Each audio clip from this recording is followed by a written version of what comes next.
Hi guys, Chris again from Cal Training, and today we're going to be looking at how to use Snipping Tool. So in the past, when I've wanted to take a copy of the screen, I've tended to use the print screen key and then gone down to the search bar and entered paint and then pasted the image in. As you can see, you pick up a lot of the background. There is actually another tool though that you could use, which is called Snipping Tool. So if you just go down to your search bar, type in Snipping Tool, and then once it's found it, left click on the application. Okay, now from the top of the screen, you've got a few options here. You've got the first button is New Snip, which will take a screenshot of a viewable area.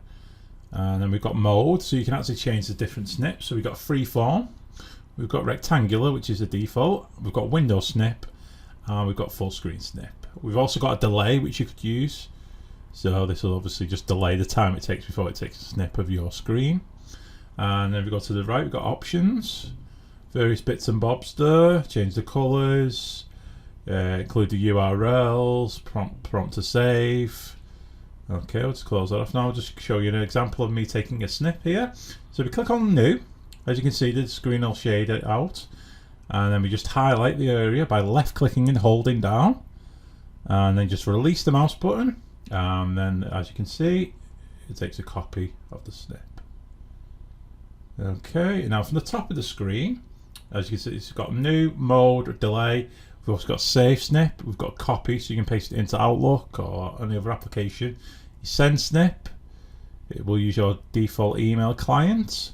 You've also got a pen that you can use as well, and you've got various colours of pen, and you can click customize as well.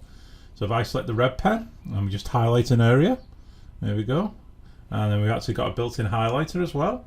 So I'll just highlight subscriptions, and next to that we have actual one that's a eraser, which we can click, and then we can wipe out if we make an error, and we can open it up in Paint 3D.